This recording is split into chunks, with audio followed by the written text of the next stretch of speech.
right, good morning everybody. Can you hear me? All right. All right, so good morning. Welcome aboard the Scranton Limited. Over the next 30 minutes or so, we're going to explore the Delaware, Lackawanna, and Western, the Dl&W, Scranton Rail Yard, and some of the surrounding points of interest. I know the conductor talked about safety before you got on board, but can't emphasize it enough. Please keep your arms, legs, head, small children, phones, and anything you're not willing to lose inside the car at all times. These cars are over 100 years old, and if you don't latch the windows completely, they could fall, and they are heavy. Also, please remain seated at all times while the train is in motion. The floors of these cars are made of concrete, and if you were to fall, they are very unforgiving. But remember, it's not the fall that hurts, it's the sudden stop at the end. Off to our left, I know several people have noticed it. You'll see the Long Island snowplow, number 193. It was built in 1898 for the Long Island Railroad, and it's the oldest piece of rolling stock in our inventory.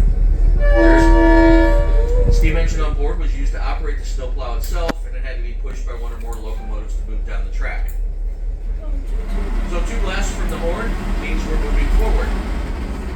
Our locomotive today is the nickel plate number 514. It was built in 1958 by the Electromotive Division of General Motors Corporation in LaGrange, Illinois.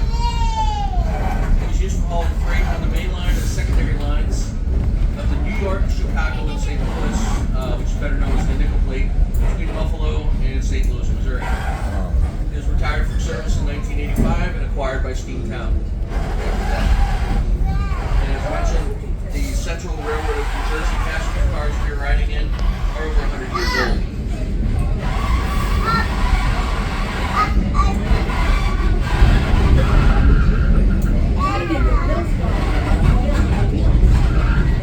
And if you look to the north of the train where the Scranton Police Department is located, that's where the original 30-stall 1855 roundhouse was built.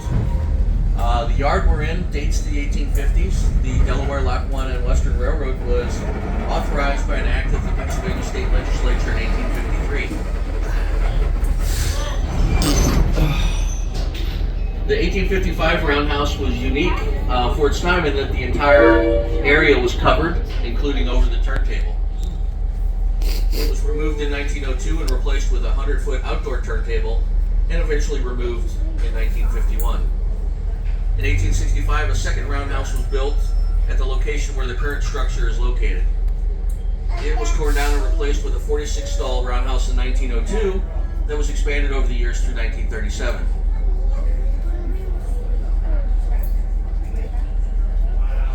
There's an excellent timeline of the development of the Scranton Yard in our visitor center. It takes you from the 1850s all the way to today.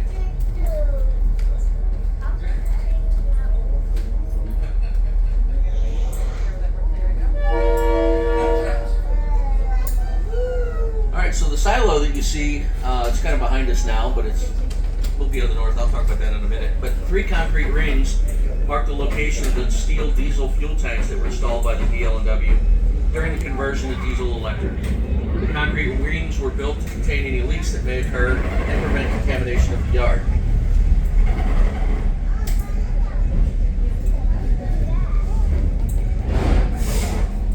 And that silo structure is the green sand storage bin and dryer built in 1917. It is used to store and dry sand for use in locomotives when they need additional traction on the rails. Sorry about that. Oh, that's all right. Thanks.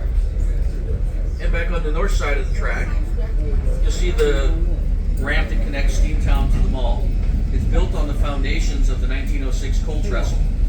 During the steam era, a switcher locomotive would push hopper cars of coal up the trestle where they would be emptied into bins. If the locomotive came into the yard that needed to be refueled, they would dump coal from the bins into the tender.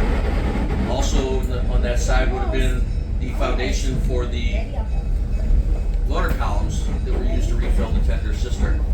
Water pressure came from large tanks at either end of the yard. At its height, Scranton was home to 6 different railroads: the Dl&W, the Erie, the Central Railroad of New Jersey, the Delaware and Hudson, the New York, Ontario, and Western, and the Lackawanna and Wyoming Valley Railroad, commonly referred to as the Laurel Line. Why were there so many railroads here? because 300 million years ago, a leaf fell off the tree and landed in the swamp. And many more leaves followed that, and eventually those all turned into coal, specifically anthracite coal, where 80% of the world's anthracite coal is located here in eastern Pennsylvania. Anthracite's a harder, hotter burning, longer lasting coal than bituminous coal, and so it was very popular for heating homes and the industrialization in the U.S. It was also burned in the locomotives of the Dl&W, which is where the character of Phoebe Snow came from, because it was thought that there was less soot and ash from our locomotives than other lines.